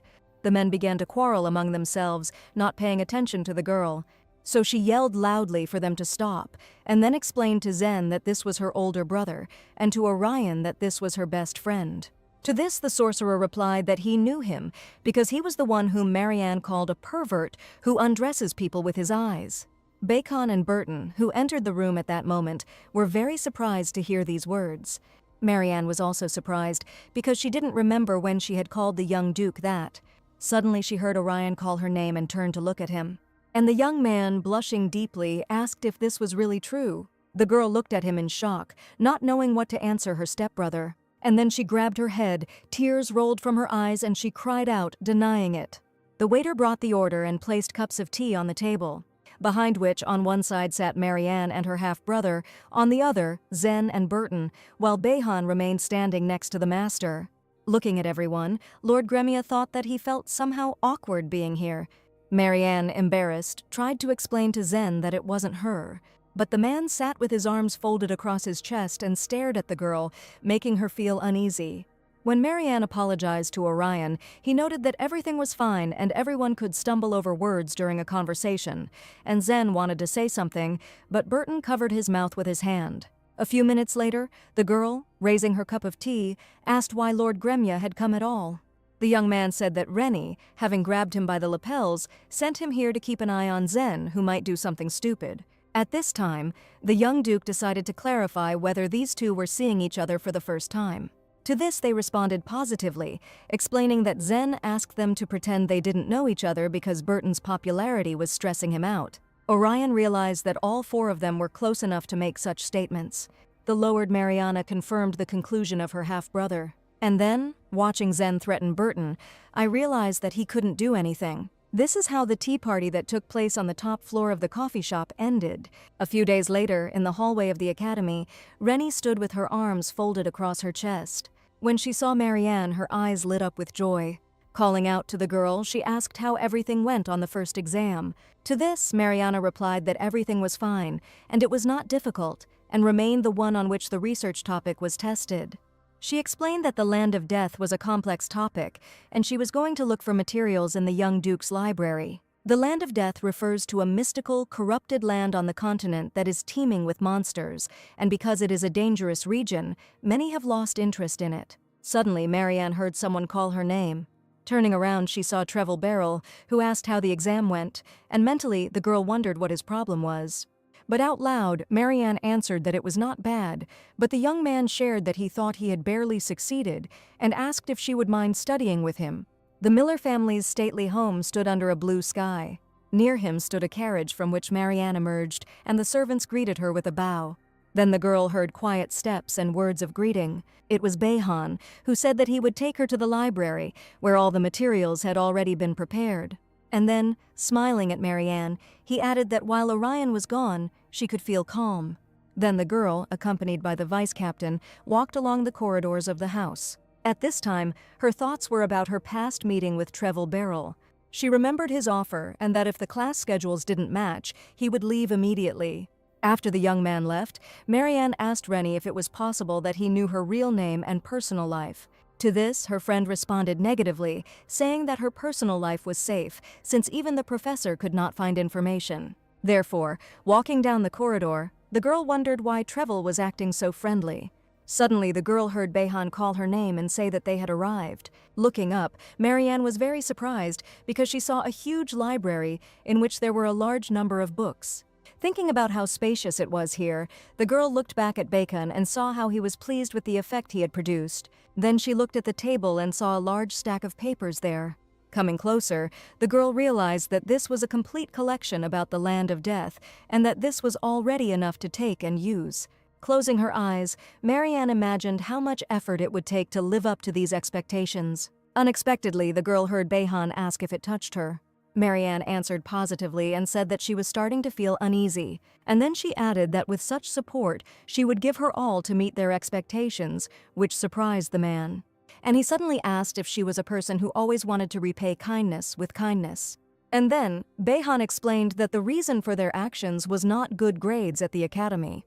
Lost in thought, the man added that at the moment, their commander had been feeling sad for several days. At that moment, a red carriage drawn by horses drove up to the entrance of the estate. From it came out a young duke, who was greeted by servants who told him that a guest was waiting for him. When he asked who it was, the servant bowed and replied that Lady Marianne was here. Hearing this, Orion was delighted, and Behan explained to the girl that the young man was sad because he had failed to impress his younger sister. Looking out the window, the man added that he only hoped for one thing. After all, he saw that the young duke was running towards the library. Therefore, looking at the girl, Behan said that the person she would meet when she left this room did not need nice greetings. A kind attitude was enough, but Marianne did not understand what he meant. At that moment, she heard a familiar voice calling her name. Looking back, the girl saw the young duke, who, out of breath from running, entered the room. The young man smiled at Marianne and invited her to stay for dinner. The girl, looking at Orion, understood the words of the vice captain of the knights, that if she feels at peace only after she repays the kindness shown, then it is worth it. There were many different dishes on the table, and Orion offered the girl to eat whatever she wanted. Since he did not know what she liked, he ordered everything to be prepared. Mariana, with wide eyes, looked at all this variety in surprise and thought that it was too much. Remembering how an hour ago the girl had agreed to dinner, the thought flashed through her head that she should have refused. But sighing, she decided that the young man was taking this very seriously, and that it would be impolite to refuse the invitation to dinner. While cutting the meat, Marianne realized that first she needed to figure out how he was staring.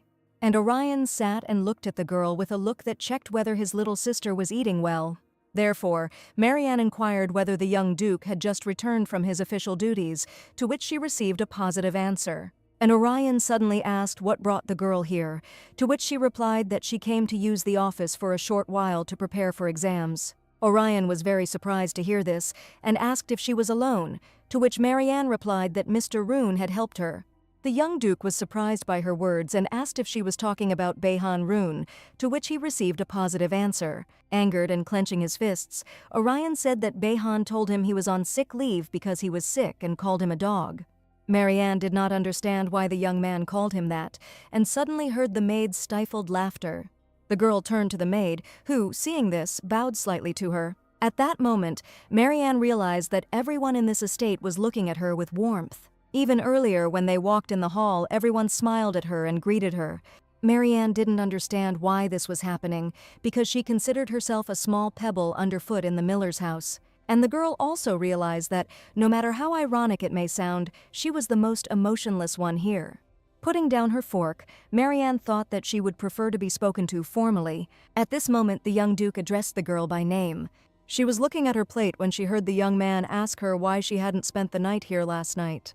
Smiling, Orion added that it was a modest place, but there were rooms to spend the night, and he had also hired a cook to prepare late-night snacks. The girl looked at him in surprise after he said that he had hired someone else for her.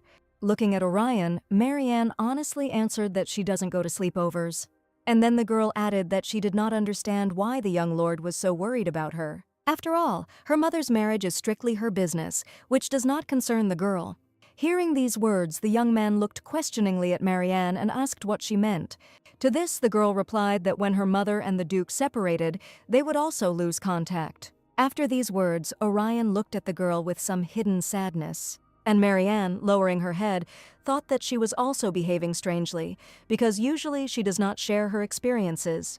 She suddenly remembered how the young duke had been delighted that they were becoming closer when she had allowed him to call her by her first name, and the way he said goodbye, calling her Marianne for the first time, and smiling, saying that they would see each other at the wedding. As she began to eat, she decided that everything was going as planned with this man. When the girl had finished eating and was already wiping her mouth with a napkin, Orion suddenly addressed her by name. And then, he said seriously that he didn't think everything revolved around their parents' relationship. The young man added that it was just like he didn't choose to be his father's son. And also, he said, the fact that they were now a family also did not depend on them. Orion asked the girl to accept the fact that they were one family and try to get to know each other better. Smiling, the young duke added that he became incredibly happy when she became his sister. And then, Orion admitted that although she didn't know, he had seen her before, at the New Year's reception. Mariana remembered that it was her first time at a banquet, and her mother was delighted because it was the first time she had been invited to a banquet. Seeing her so beautiful, Marianne also wanted to go to the banquet.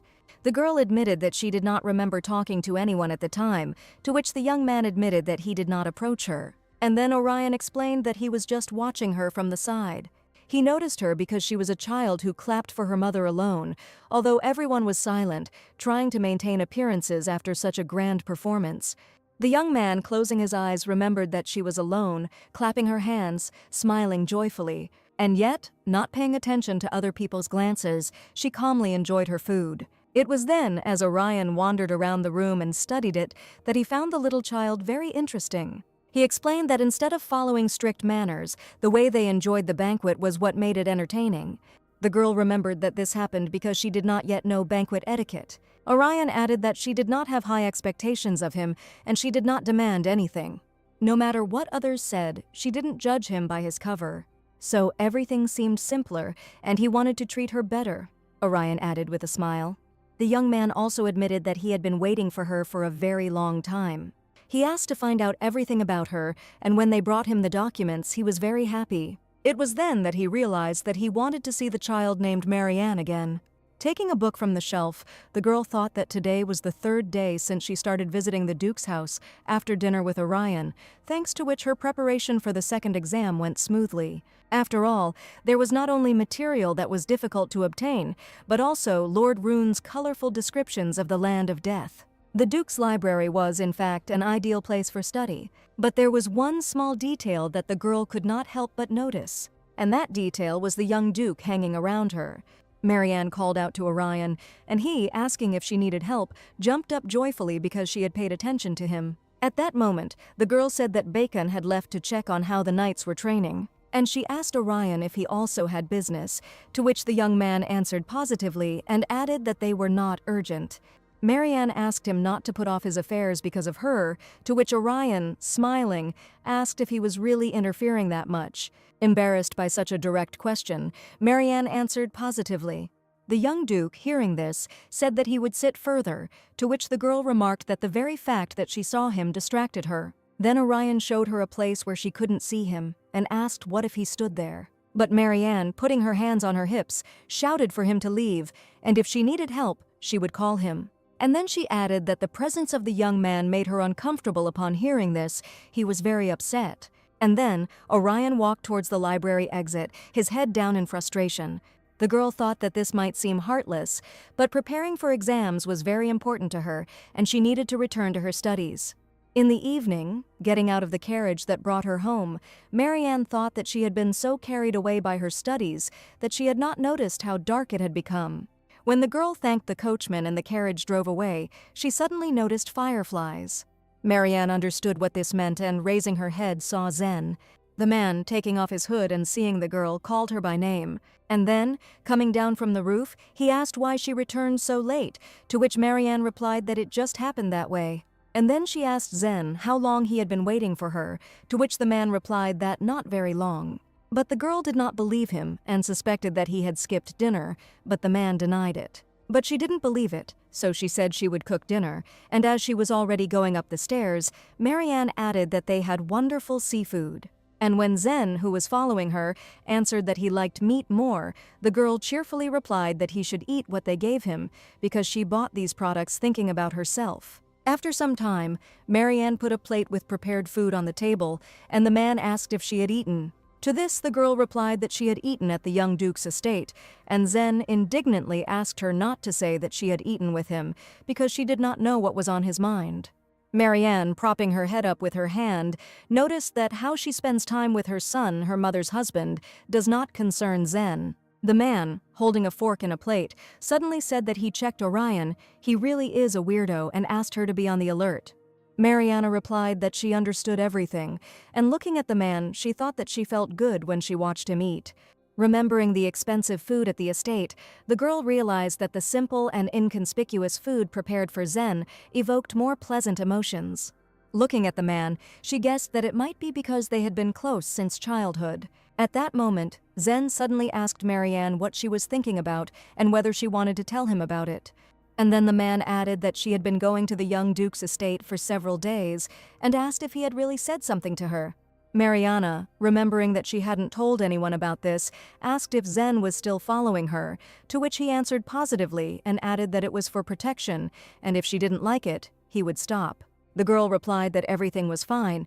Then the man suggested telling her what she was thinking about, since half of her problems were usually trivial.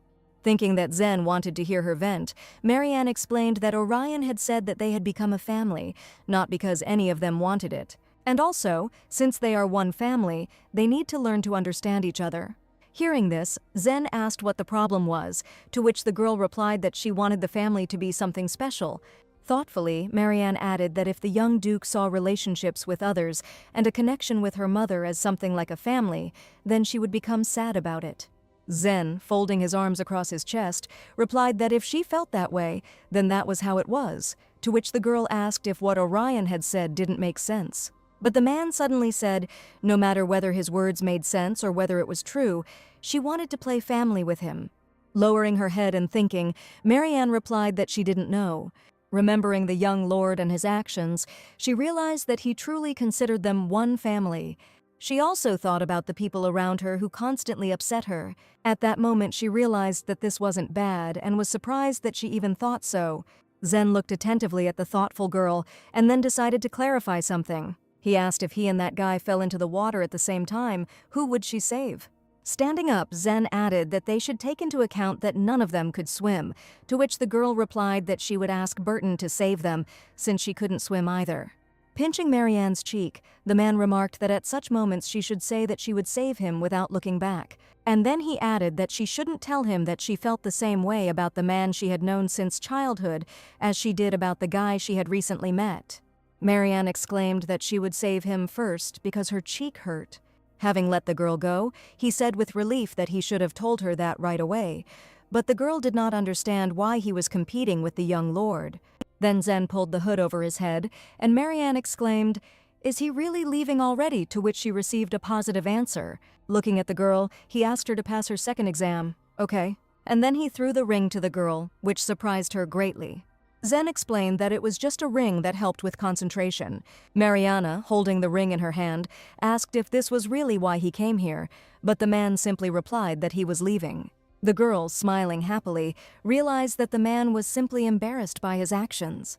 Putting the ring on her finger, she realized that it fit perfectly and was surprised that Zen was very attentive to such details. Remembering the necklace that Rennie had given her, she realized that the same thing had happened to him. Remembering Zen, Marianne was convinced that everyone really did support her. Clutching her hands to her chest, the girl decided that she had to work hard to justify their support. Few students are interested in the early admission system due to the high difficulty of the exam. Only a few manage to pass, and if you fail, you can only retake it in 2 years. Without sufficient confidence, few dare to try, which is why the exam is only taken by nobles or students of a special class who have received an advanced education. Mariana came to the class where they were taking the exam and sat down at a desk. An unfamiliar girl approached her and said hello. Smiling, she said that she had not seen Mariana before and asked what grade she was in. It was expected for the girl that some people would be interested if someone like her, barely noticeable, showed up for the promotion exam. So Marianne replied that she was from the general group, Class B, and upon hearing this, the stranger exclaimed that this was the class where Treville studied. She didn't even imagine that anyone else besides him would be taking the exam and asked the girl what her name was. Marianne, smiling, introduced herself with the temporary fake surname Hopin. She added that she is a commoner and her grades are average. Mariana realized that after such words, she was no longer so interesting, since she did not represent anything special. Therefore, having wished the girl good luck and noting that the courage of commoners deserves respect, the stranger walked away from her. Marianne didn't care what she said, because it was important to her to graduate as early as possible. Taking out the piece of paper and picking up a pen, the girl thoughtfully looked at the ring given to her by Zen. Marianne wondered if it would be better to take off this ring. It was legal to wear it, but if it helped her in the exam, it seemed unfair to her. Treville Beryl walked confidently into the classroom where the exam would take place. Having looked back and responded to all the greetings, the young man looked at Marianne. He waved his hand in greeting and greeted the girl. She was slightly surprised by his behavior and thought that he had become more familiar in the last week. Not very happy about this, the girl hesitantly responded to his greeting. Approaching the table where Marianne was sitting, the young man asked if she would mind if he sat with her, and she wondered why he had become so friendly now. And Treville, smiling at Marianne, suddenly asked if she had prepared well for the exam. And then he added that he hadn't had time to prepare as he wanted, so he was a little worried. Smiling, the girl replied that she had noticed this. Marianne looked at the young man and thought that he was smiling kindly, but something was confusing her. Suddenly, a girl approached their table and asked Treville if she could borrow his pen. The young man gave her his hand with a smile, and the girl, delighted by this, thanked him. And then, pressing her hand to her chest, she looked at Marianne, who suddenly realized that she wanted to make her jealous.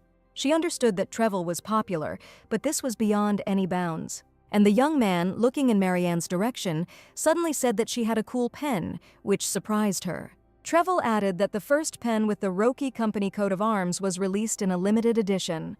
To this, Marianne replied that her friend Raina Roki had given it to her, and after she said this, the young man remembered that he had seen them together.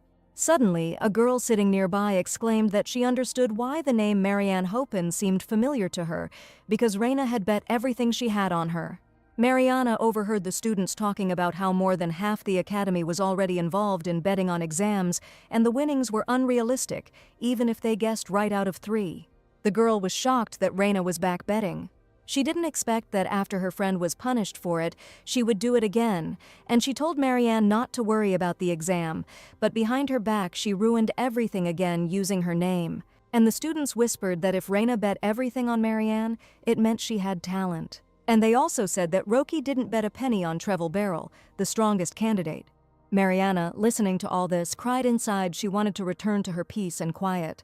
The professor who came to conduct the exam said that everyone looked tense and that this was what was needed. The man added that if they wanted to pass the exam, they would need a fighting spirit. He also said that everyone who is here day after day shows a good attitude towards studying and excellent results, and they are exactly the ones who want to grow and develop further. The professor added that the academy is ready to provide all opportunities for such students. He also reminded that everyone knows perfectly well that if they fail the exam, they will only be able to retake it in 2 years. And if this happens, then not only will they lose 2 years, but also their honor will be trampled, and he said that they should remember that everyone here is a rival. Looking at the clock hanging on the wall, the professor announced the start of the exam. There was silence in the classroom, only the scraping of pens and the steps of the professor, who walked around the classroom with his hands behind his back, could be heard. Marianne, feeling the examiner's gaze, thought that he was very frightening. But the girl suddenly realized that he did not frighten her at all, and realized that it was thanks to the young Duke. After all, having him staring at her while she was preparing made it much easier for her to concentrate, something she hadn't even imagined would come in handy. Suddenly, Marianne felt so much pain that she even closed her eyes. The girl could not understand what had happened, and why her head suddenly began to hurt so much. The teacher, noticing that Mariana had stopped writing, asked what the problem was. The girl smiled and replied that everything was fine. Her hand was just shaking from nerves. And she thought to herself that if she couldn't cope with this, then how would she survive at all? And then she wondered where this strange headache came from. At this time, the student who was sitting behind Treville suddenly turned to the professor and said that Beryl was behaving strangely. Mariana, hearing this, turned to the young man, her eyes wide in surprise. Trevel sat there with a blank look in his eyes as the students shouted at him to wake up. The professor, approaching the young man, noticed that he was unconscious and stopped the exam. Marianne couldn't get over the shock as she watched Treville being taken away. She didn't understand what had happened here and what would happen now. All the students were wondering what was happening out of the blue and if anyone had seen what happened to Treville. One of the guys said that there was black blood coming out of him and it was everywhere. Marianne was scared because she didn't expect anything like this to happen. At this time, the professor said that everyone could go home and that later he would give instructions on how to take the exam. As the students left the classroom, they wondered if the exam time would change, but Mariana decided that the main thing was to calm down, go back, and rest. Suddenly, the stranger who had approached her before the exam started approached her and looked at her. The girl's gaze was completely empty, and her pupils were greatly enlarged.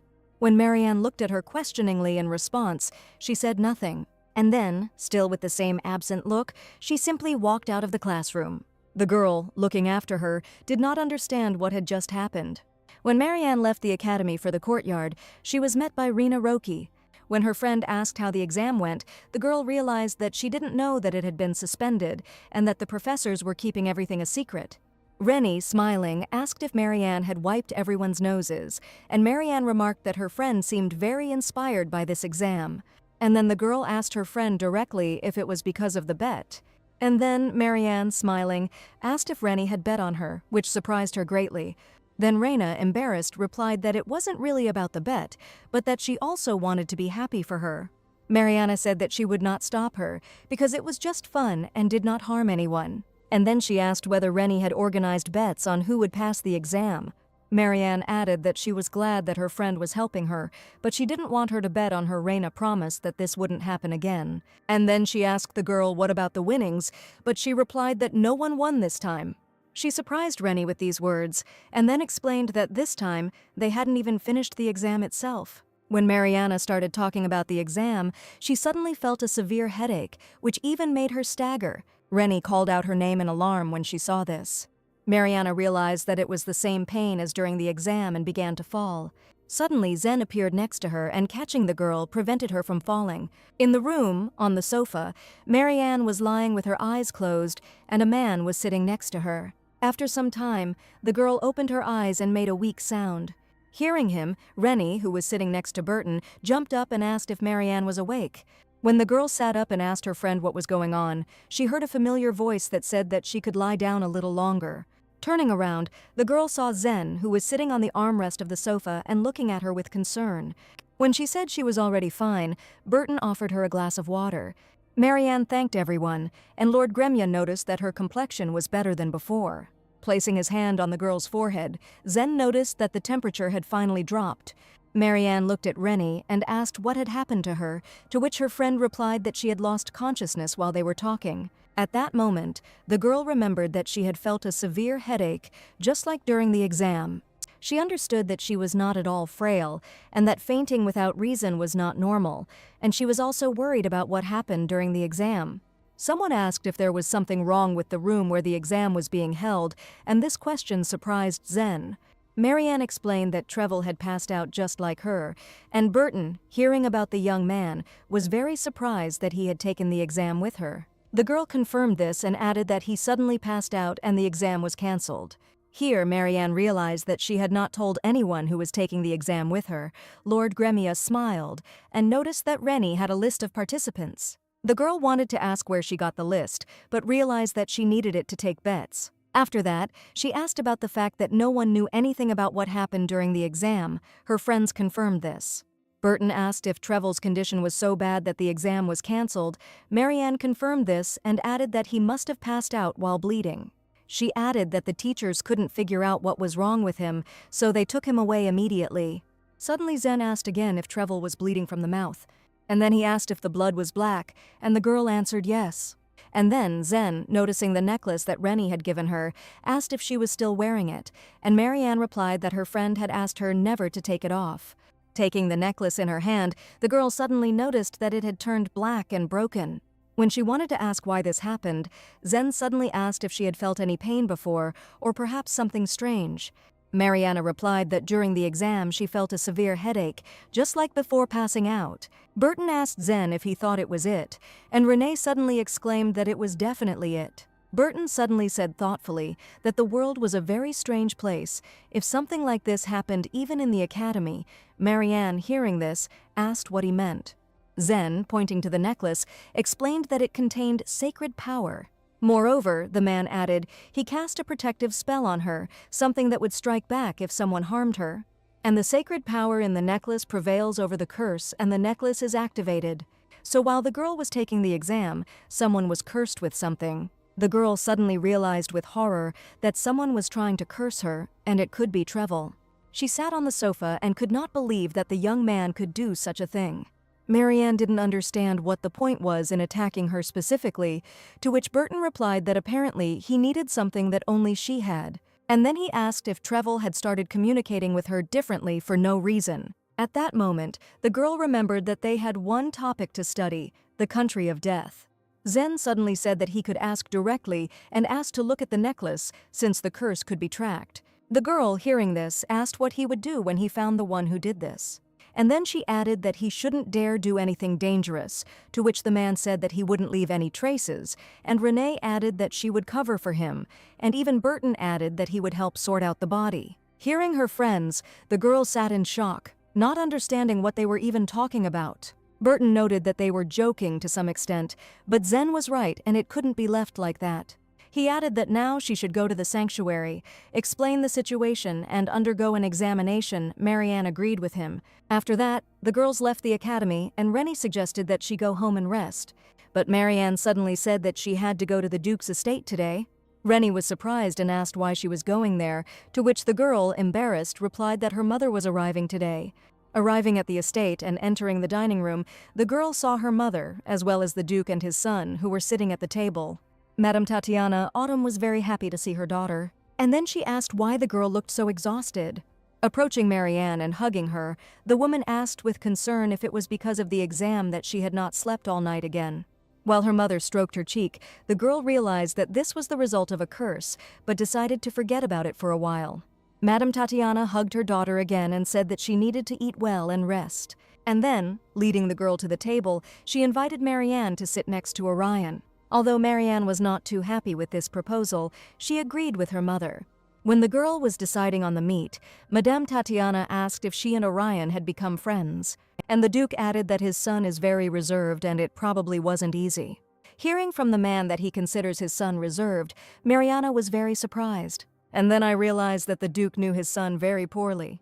The girl's mother admitted that the same thing happened to her daughter. Although she always says it directly if she doesn't like something, it's hard to accept and problematic, the woman added. The Duke smiled and remarked that one could get used to this and asked the girl what kind of dessert she liked. And then he ordered Irin to cook something, to which Marianne replied that she would eat anything, and the young Duke noticed that she liked orange juice. He then added that the girl drinks black tea for lunch and prefers salty desserts, which surprised her. He also said that Mariana often skips breakfast and eats light salads for lunch, but lately she has been eating little and needs to be taken care of. Looking at Marianne, he mentally asked her if he had found out perfectly what the girl loved. To this, she mentally replied that everything was correct except the orange juice, because she had ordered it for him. The Duke smiled and remarked that from what he could see, the two of them spent a lot of time together, which surprised them. Mariana decided to change the subject and asked how their trip went, since she heard that they went to the carnival. Madame Tatiana replied dreamily that they had no time for walks. They were completely busy enjoying their time at home. Orion and Marianne were very surprised to hear this, and the Duke remarked that such things should not be discussed in front of children. To this, the woman replied that he did not know how quickly children grew up in their time, and the girl at that moment thought that she knew that they spent time with the Duke, but her mother was talking about it openly for the first time. And then her gaze moved to the young Duke, and he sat there, embarrassed, with his eyes closed and silent. In the evening in the bedroom, the mother asked her daughter that if she had not asked her, she would not have come home. To this, the girl apologized and replied that she was still not used to being in the Duke's estate. Looking at her daughter, Madame Tatiana suddenly asked why she wasn't wearing a necklace. She added that she always wore the necklace that her friends gave her, and did she really lose it? To this, the girl replied that she had given it for repair. Her mother was very surprised that the necklace she wore every day needed repair. Hearing this, Mariana realized that her mother knew something about him and asked about it, to which the woman replied that the necklace held an unusual power. Mariana asked in surprise why she hadn't told her about it then, to which her mother replied that it was very expensive and, if she had known about it, her daughter would not have worn it. Madame Tatiana added that it was a gift given sincerely by her friends, and they care so much about Marianne that they even treat her mother sternly. After this, the woman asked what had happened to the necklace, to which the girl replied that she would only find out about it after the repairs. Madame Tatiana anxiously asked her daughter to promise that if something happened, she would make the best choice for herself. She added that Marianne didn't need to worry about her or anyone else. The woman patted her daughter on the shoulder and asked her to put herself first. When the girl promised this, Madame Tatiana asked her to contact her if there were any problems. And then she added that if not to her, then to Orion, since they seemed to get along and the young Duke would help her. Thinking that this was not the case, Marianne remembered the young man who always wanted to help her. And then she just sighed heavily without responding to her mother's words. Sometime later, Marianne confessed to her mother that she was constantly worried about something. The girl suddenly quietly said that when you treat someone sincerely, it is very easy to get stabbed in the back. And then she added that after this, a person becomes closed and feels empty inside. The mother asked her daughter if she was afraid of this, and when she answered no, she said that the emptiness could be filled with a new passion. Mariana noted that this was difficult for her, because watching someone leave was very painful. And so, people who try to get into her heart are like a heavy burden, to which the woman noted that you just need to talk to this person. And then Madame Tatiana suddenly asked if, after they had been kind to them, they would become strangers again if she and her husband separated. The girl looked at her mother in surprise, realizing that she was talking about Orion Miller, and Madame Tatiana, yawning widely, noticed that she was very tired and it was time to sleep. Saying that Marianne was probably tired too, she called her daughter to bed. Lying in bed, the girl wondered if she was afraid of breaking up with the young duke and therefore did not want to establish a relationship with him. That night she realized why she had treated Orion the way she had, why she had been angry with herself, why she had been unable to respond to his sincerity, and why, despite her fatigue, she had not been able to sleep well. Mariana remembered herself as a little girl, and how one day her mother addressed her by name. A woman asked her daughter how she would feel if she disappeared one day. The girl remembered that she then screamed, asking where her mother was going and asking her not to leave. Then Madame Tatiana, saying that she was just joking, hugged her daughter. And then, saying that Mom would be late today, she asked her to play with the nanny. The little girl was very afraid that her mother would really disappear. She didn't understand how she would live if this happened, because it would be too terrible and sad. It was then that the little girl decided that if everyone was destined to leave sooner or later, then it would be better if it was her. Mariana, lying on the bed, suddenly opened her eyes, realizing that it was just a dream. Sitting up in bed, the girl wondered why she had dreamed this, and then decided that it didn't matter. Looking at the blue sky, the girl thought that the curse would leave consequences, but after a night's rest, she felt better. Perhaps it was thanks to Zena's protective magic that she walked down the corridor, and suddenly Marianne heard a strange sound. Looking out the window, the girl saw the young duke, who was training early in the morning. Going out into the yard, Marianne decided that Orion now looked quite normal. But then the young man saw the girl, and smiling joyfully at her, he called her by name. Waving her hand at him, Marianne saw that he made a stupid grimace again. And the girl, because of yesterday's conversation with her mother, felt more constrained. After some time, Marianne met with her friend and Lord Gremia, who told her that rumors had spread throughout the academy that Treville had passed out during the exam. Because of this, the academy is on edge, and the Magic Tower and Sanctuary are already investigating this case. No one can understand what Treville felt under the influence of dark magic, and think that this could be the work of heretics. Burton added that he thought the academy would cancel classes, but no one knows how long the investigation will last. And also, Lord Gremia said that he had arrived, even Count Amber, which surprised the girl. And then she remembered that Treville had support from the Count, and Burton said that his trustee could not turn a blind eye to this, and the Academy would not be able to hush up this matter. Marianne thought with concern that it was growing more and more, and hoped that she would not be drawn into this matter. The girl asked Burton how long they would have to wait for someone to confirm that Treville had attacked her. Embarrassed, the young man replied that the man was busy at the moment and could not give a clear answer. At that moment, Rennie said that he would then go and greet the bishop. Smiling, she added that as a representative of the Rouquet estate, she could not come to the shrine without showing her face. Looking at her friends talking, Marianne thought that Rennie was behaving like a true believer. At this point, Burton turned to the girl and asked her to wait while he escorted her friend and returned. Marianne waved to them and said that they could go and not worry. Left alone, the girl thought that she had come to the central temple again, and looking around, she realized that she would never get used to such luxury. Suddenly, the girl heard someone's footsteps, and a voice that said that they really didn't understand that people were getting tired of listening to them endlessly. It was a woman priest who, noticing Marianne, looked at her thoughtfully. And then, saying that, judging by the girl's outfit, she was not of noble birth, she asked how she ended up there. After all, this is not a place that any family can get into, to which Marianne replied that perhaps she herself is from the nobility. The woman responded that a nobleman of such origin would not come here. The girl agreed with this and explained that she came here with a friend.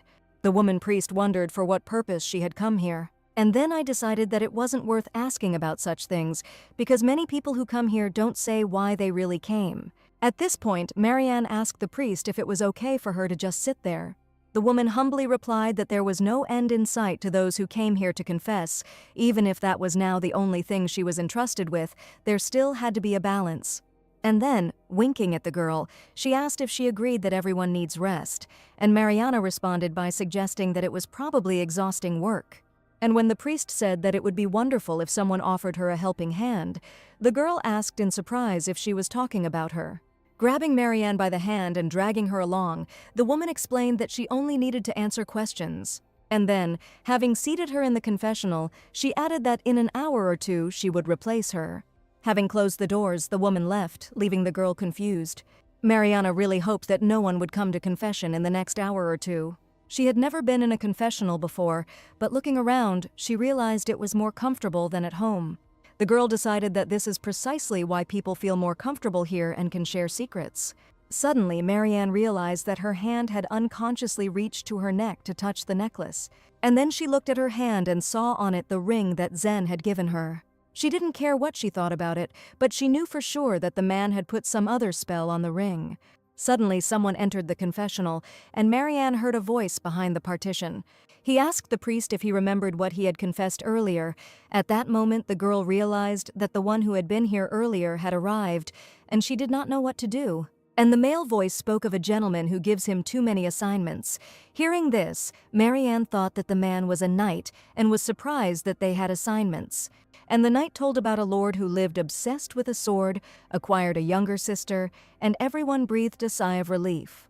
Recently, he made training voluntary and it felt like freedom, but now he's locked himself in the library and the problems are starting to mount. Mariana, in her role as a priest, asked what kind of problems had arisen. To this, the man replied that the Lord began to read strange books and began to test something on them. After his friend's method of winning his sister over didn't work, he started reading novels that featured a younger sister. Covering his face with his hands, the knight explained that part of their authority was that the older brother behaved towards his little sister as in those novels. The man was in despair, because his lady began to look at him with contempt, and Marianne did not understand who was calling the Lord's sister that, and what these novels were about. And then the knight added that he would rather train all day instead. For the girl, this story sounded so familiar, and the man meanwhile said that the Lord understands that it doesn't work, but he just can't stop. Marianne asked if the problem was caused by the fact that their lord and his sister did not communicate well, and suggested solving the problem at the root. The knight, hearing this, asked whether the priest meant that the cause needed to be eliminated. The girl confirmed this and added, to eliminate the part that was causing the problems. To this the knight said that it was impossible, and he could not get rid of his lord's little sister. The girl, hearing this, said that she meant that these two needed help to improve their relationship.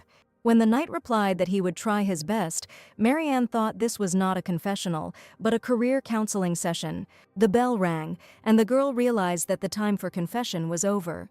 The knight, having said goodbye, said that he would go, and Marianne decided that just listening had already exhausted her. Peering carefully out from behind the door, she decided that she had to get out of here before another one came. But then she noticed the uniform on the man leaving and realized that it was the uniform of the knights from the Miller estate. Remembering what the knight had confessed, Marianne could not believe that the eccentric lord turned out to be a young duke. And the girl also decided that when they returned, she would tell him not to read such strange novels. At this time, Burton saw her and asked with surprise if she had really been in the confessional all this time that he had been looking for her, to which the girl replied that she herself did not know how she got there. Lord Gremia at that moment asked her not to say that she was listening to the knight's confession, to which the girl embarrassedly replied that she had no choice. And then he suggested that they get back to business before she was caught, and they went to where the priest was talking. When Marianne saw him, she realized that this woman had put her in the confessional. After they met, she asked Burton not to say that this was the priest he was talking about.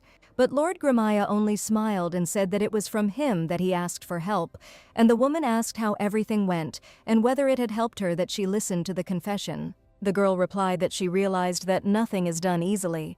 Then, waving her hand, the woman said that she felt uneasy about fulfilling Burton's request, and so she decided to test it.